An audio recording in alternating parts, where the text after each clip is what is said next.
Hello everyone, my name is Vinod Solanki and I will teach you English for class 7. हमारा first chapter है English का, इसका नाम है 3 क्वेश्चन। इसका जो फर्स्ट पार्ट है वो हम पहले पढ़ चुके हैं। आज हम इसका जो सेकंड पार्ट है वो पढ़ेंगे। आगे बढ़ने से पहले हम फर्स्ट पार्ट में क्या पढ़ा उसको वापस से रिवाइज करते हैं। कि एक राजा होता है, उसके दिमाग में एक विचार आता है कि अगर उनको 3 सवालों के जवाब मिल जाए तो वो अपनी लाइफ में कभी भी असफल नहीं होता है। इन सवालों को जानने के लिए वो क्या करता है कि अपने जो संदेश वाहक है उनको पूरे राज्य में भेज देता है और उनको बोलता है कि जो कोई भी राजा के इन 3 सवालों का जवाब देगा उनको एक अच्छा सा उपहार दिया जाएगा। उस राज्य के जो बुद्धिमान व्यक्ति होते हैं वो राजा को इन 3 सवालों के जवाब के लिए वहां पर आते हैं। अब वो तीनों सवालों के जो जवाब है ये सभी बुद्धिमान जो व्यक्ति है वो अलग अलग जवाब देते हैं। राजा उन जवाबों से संतुष्ट नहीं होता है और राजा डिसाइड करता है कि वो अब कहाँ जाएगा, एक सन्यासी के पास जाएगा। और ये जो सन्यासी है वो अपनी बुद्धिमत्ता के लिए दूर दूर तक फेमस है। ये सन्यासी एक जंगल में रहता है और नॉर्मल से व्यक्ति से ही मिलता है, यानी कि जो राजा महाराजा होते हैं उन व्यक्तियों से नहीं मिलता। तो राजा जो है वो मिलने के लिए जंगल में वो सन्यासी के पास के लिए रवाना होता है और वहां तक पहुंचता है। राजा उस सन्यासी से सवाल पूछता है लेकिन सन्यासी जो है वो उनको किसी भी प्रकार का कोई रिप्लाई नहीं देता। राजा सन्यासी जो काम कर रहा था खड्डे खोदने का अपने झोपड़ी के सामने ही, राजा उसकी जो मदद है वो भी करता है। फिर सन्यासी जो है वो ये कहता है कि कोई व्यक्ति जो है वो हमारी ओर भागते हुए आता है। अब हम इस चैप्टर का जो सेकंड पार्ट है वो आगे पढ़ते हैं। तो देखिए सेकंड पार्ट में क्या होता है। द किंग टर्न राउंड, यानी कि राजा जो है वो पीछे की ओर घूमता है and so a bearded man running toward them, यानी कि पीछे मुड़कर ये देखता है कि एक दाढ़ी वाला जो आदमी है वो उनकी ओर भागते हुए आ रहा है।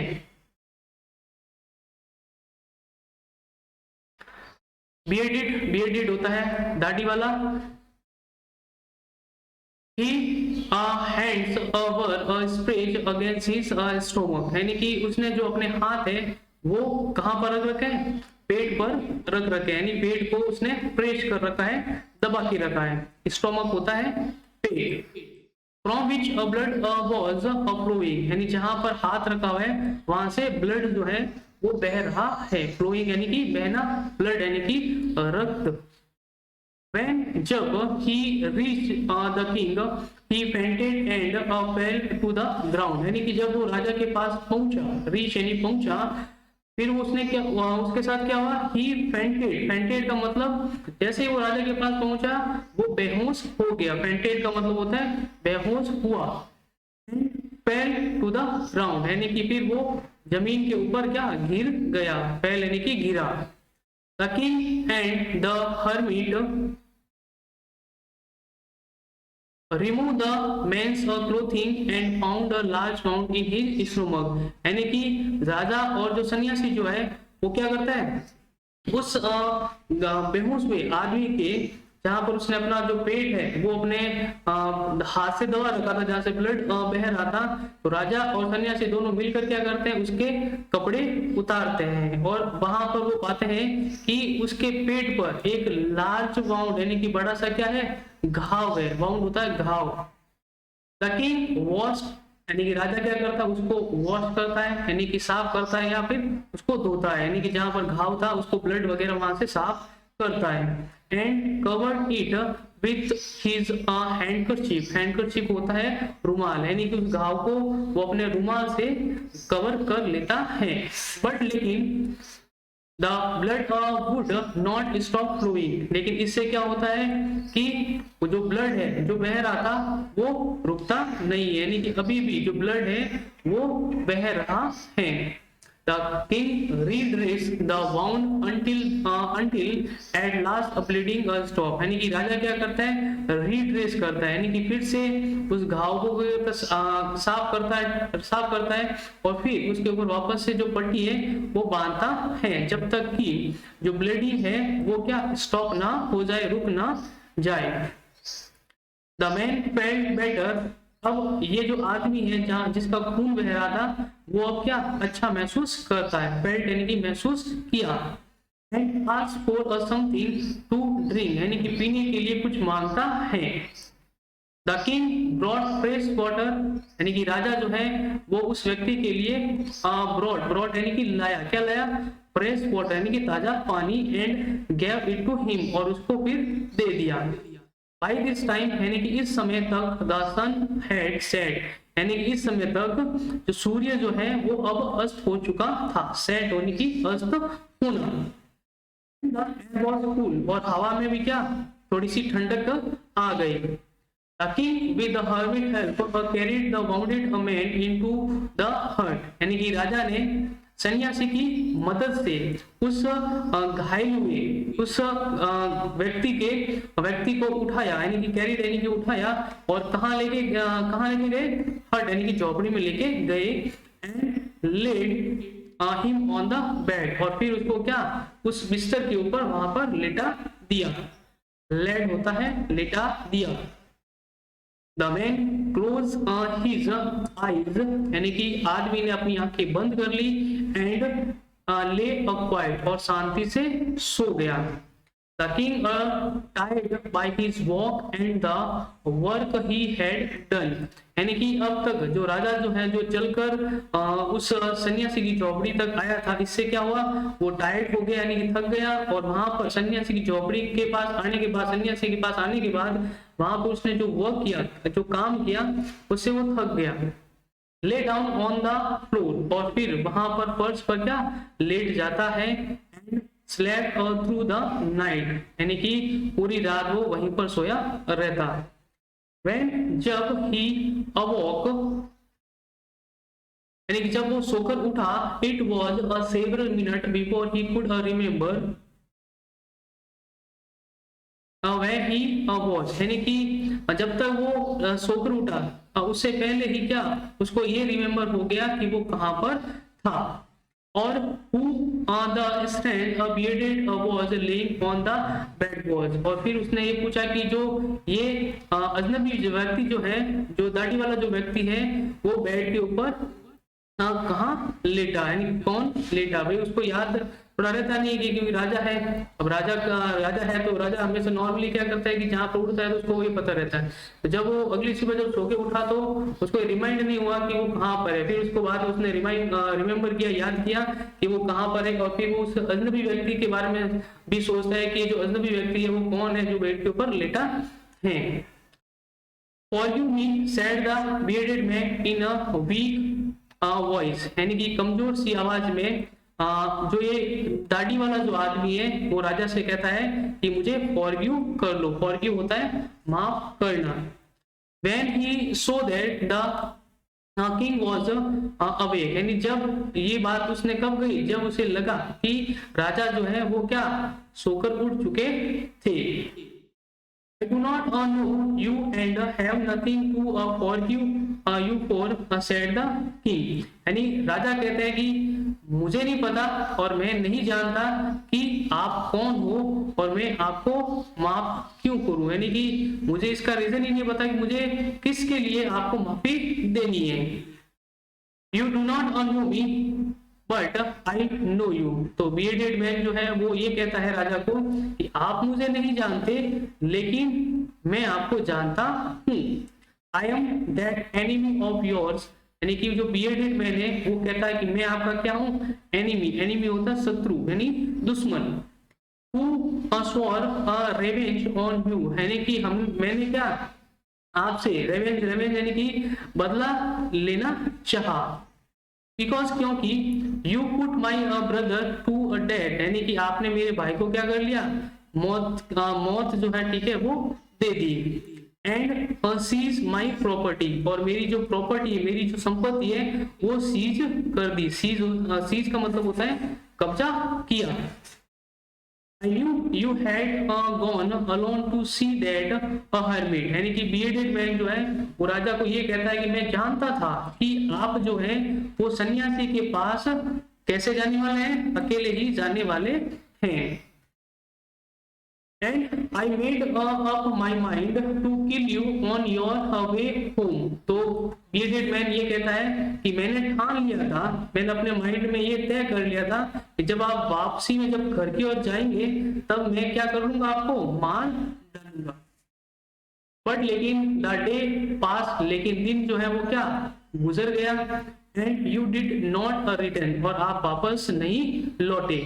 सो इसलिए I left my hiding place। तो bearded man कहता है इसलिए क्या मैं जहां पर मैं छुपा हुआ था वहां से क्या उस जगह को छोड़ा। And I came upon your bodyguard, और मैं आपके क्या जो बॉडीगार्ड है उनके पास आ गया। बॉडीगार्ड होता है अंग रक्षक, जो आपकी क्या रक्षा करे। Who recognized me, और उन बॉडीगार्ड ने क्या कर लिया, मुझे पहचान लिया, यानी कि उस bearded man को पहचान लिया कि भाई ये व्यक्ति कौन है। एंड वाउंडेड मी, और मुझे क्या कर लिया, घायल कर लिया। I escaped from him, यानी कि मैं उनसे अपने आप को बचा कर यहाँ आया। बट लेकिन I should have died if you had not traced my bound। तो वो कहता है कि मैं अपने आप को वहां से बचा के तो आ गया, लेकिन अगर आप मेरी ये जो मरम पट्टी वगैरह जो है वो अगर नहीं करते, यानी कि इस घाव में से जो ब्लड बह रहा था अगर उसको नहीं रोकते तो मैं क्या हो जाता, डाइड, यानी कि मर जाता। I wish to kill you, वो आगे कहता है कि मैं आपको क्या एक प्रकार से आपको मारना चाहता था, यानी कि उसने तो क्या एक प्रकार से कह सकते हैं कि उसने तो पूरा बदला लेने का उसने पूरी प्लानिंग कर ली। And you have saved my life, और bearded man कहता है कि मैं तो आपको मारना चाहता था लेकिन आपने ही मेरी क्या मेरा जो जीवन है, मेरी जो लाइफ है वो सेव, यानी कि बचाई। नाउ अभी if I live I will serve you, अगर अब वो आगे कहता है कि अब अगर मैं जीवित रहूंगा तो मैं क्या करूंगा, आपकी सर्व यानी कि सेवा करूंगा। As your most faithful servant, यानी कि जैसा कि एक वफादार सर्वेंट करता है। फेथफुल यानी कि वफादार, सर्वेंट होता है नौकर। And will order my sons to do the same, और आगे bearded man ये भी कहता है राजा से, और मैं अपने पुत्रों से भी, यानी कि उनके जो पुत्र हैं उनसे भी वो कहता है कि मैं उनको ऑर्डर दूंगा कि वो भी ऐसा ही करें, मतलब कि आगे जाके वो राजा की सेवा करें। और यू भी, और अंत पे वापस से कहता है मुझे माफ कर दीजिए। आगे देखें,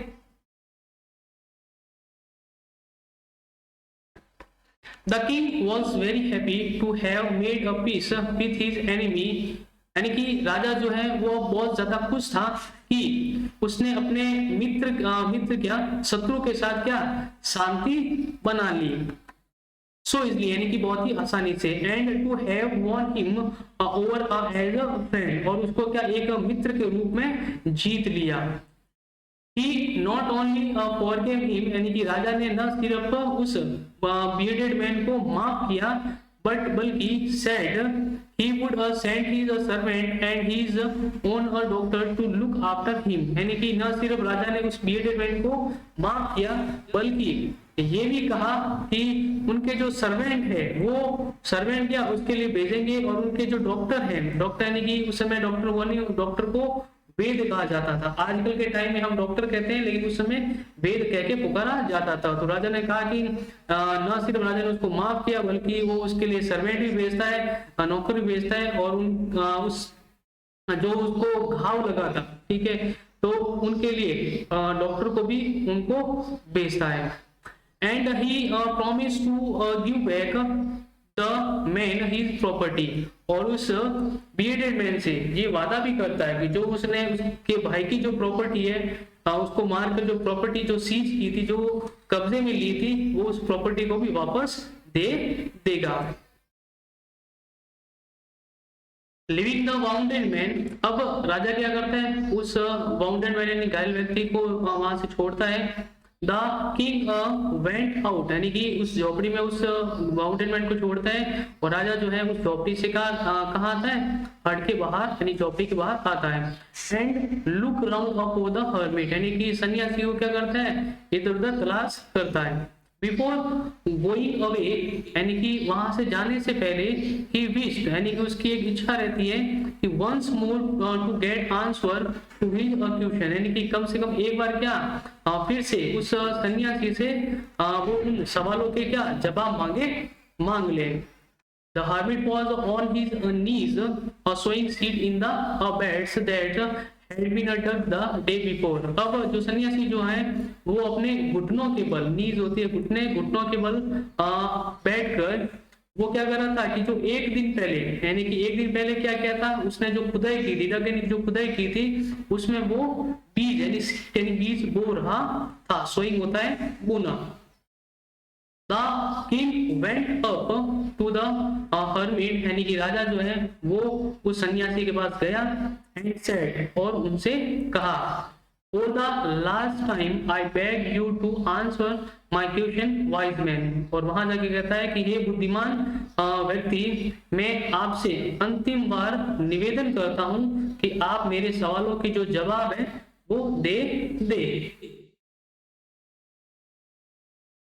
आगे देखें, You have already been answered, said the hermit, still bending down to the ground and looking up at the king as he stood before him. यानी कि अब सन्यासी जो है वो राजा को क्या करता है, ये कहता है कि आपको तो क्या पहले से आंसर दिए जा चुके हैं। यानी कि ये उसने तब कहा जब राजा उसके सामने ही खड़ा था, राजा उसके जस्ट सामने स्टूडेंट खड़ा था और वो अभी भी झुकते हुए राजा की ओर देखते हुए वो ये कहता है, how have I been answer, यानी कि राजा वापस से उस सन्यासी से ये पूछता है कि मुझे कैसे आंसर मिल गए। व्हाट डू यू मीन, यानी कि आपके कहने का अर्थ क्या है। Do you not see, reply the hermit, यानी कि सन्यासी कहता है क्या तुमने नहीं देखा। इफ यानी यदि you had not pitied my weakness yesterday, यानी कि अगर तुम कल मेरी वीकनेस पर अगर दया नहीं दिखाते, पिटाइड यानी कि दया करना। And had not dug these beds for me, यानी कि तुम मेरे लिए ये जो डग यानी कि जो खुदाई है वो अगर नहीं करते, you would have gone away, यानी कि तुम यहाँ से जा चुके होते। Then that man would have attacked you and you would have wished you had stay with me, यानी कि जब तुम वापस से लौट जाते तो ये जो व्यक्ति है वो तुम्हारे ऊपर क्या कर लेता, आक्रमण कर देता। अटैक यानी कि आक्रमण किया। फिर ये जो राजा की जो 3 सवालों वाली जो विश है वो भी क्या वैसे ही रह जाती। सो इसलिए the most important time was when you were digging the bed, तो सन्यासी जो है वो राजा को ये कहता है इसलिए जो सबसे महत्वपूर्ण जो समय है वो ये था कि तुमने मेरे लिए जो बेड है, जो कियारियां जो है, जो खुदाई की उनकी, वो सबसे महत्वपूर्ण समय था। And I was the most important man, और मैं तुम्हारे लिए क्या था, सबसे महत्वपूर्ण व्यक्ति था। And to do me good was your most important business, यानी कि आपने मेरे लिए जो सबसे महत्वपूर्ण जो काम किया, यानी कि जो खुदाई करना, राजा उसके पास रुका और वो खुदाई जो की, तो सबसे महत्वपूर्ण काम ये था कि राजा ने वो खुदाई की। Afterward when the man ran to us, यानी कि इसके बाद अगर हम देखें कि वह व्यक्ति जो भागते हुए, यानी कि bearded man जो है वो भागते हुए उनके पास आया। The most important time was when you were caring for him, यानी कि सबसे महत्वपूर्ण समय क्या था कि तुमने क्या की, उस bearded man की क्या परवाह की। because क्योंकि if you had not addressed his wound, he would have died without having made peace with you, यानी कि अगर तुम उसकी जो घाव था, जो चोट लगी थी, जो ब्लड जो बह रहा था, अगर उसके ऊपर तुम पट्टी वगैरह नहीं करते तो ज्यादा खून बहने के कारण उसकी क्या मृत्यु हो जाती, और मृत्यु बिना पीस यानी कि शांति से हो पाती, क्योंकि ये जो बीटेड मैन जो था वो राजा से बदला लेना चाहता था, लेकिन अब दोनों के बीच में जो दुश्मनी है वो खत्म हो गई। सो इसलिए he was the most important man, इसलिए वह जो है वो सबसे महत्वपूर्ण व्यक्ति था। And what you did for him was your most important business, और तुमने जो उसके लिए किया वो सबसे महत्वपूर्ण कार्य था। रिमेम्बर देन यानी कि याद रखना, there is only one time that is important, यानी कि सन्यासी जो है वो राजा को कहते हैं कि याद रखना कि सिर्फ एक ही जो समय है वो सबसे महत्वपूर्ण होता है, and that a time is now, और वो क्या है नाउ यानी कि वर्तमान, यानी जो वर्तमान जो समय है वो सबसे महत्वपूर्ण होता है। It is the most important time because it is the only time we have any power to act, क्योंकि यह एक सबसे महत्वपूर्ण समय इसलिए होता है क्योंकि उस समय हमारे पास किसी भी कार्य को करने की क्या होती है, पावर होती है, क्योंकि पास्ट जो बीत चुका है वहां पे हम जा नहीं सकते, और फ्यूचर के बारे में सिर्फ हम प्रिडिक्ट कर सकते हैं, गैस कर सकते हैं। तो जो वर्तमान जो समय है वो हमारे लिए क्या है, सबसे ज्यादा महत्वपूर्ण होता है।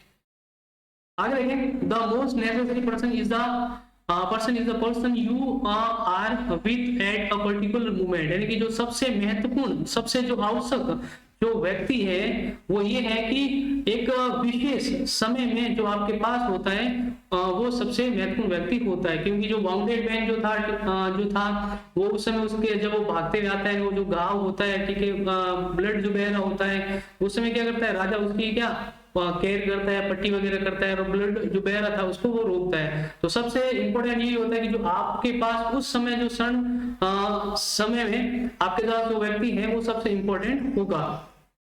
और no one knows what will happen in the future, और कोई भी व्यक्ति नहीं जानता, ना आप ना मैं, कोई भी नहीं जानता कि फ्यूचर में क्या घटना घटित होने वाली है। Whether we meet anyone else, और हम कहाँ पर मिलेंगे, यानी कि मिलेंगे या नहीं मिलेंगे फ्यूचर में, भविष्य में, ये भी कोई नहीं जानता।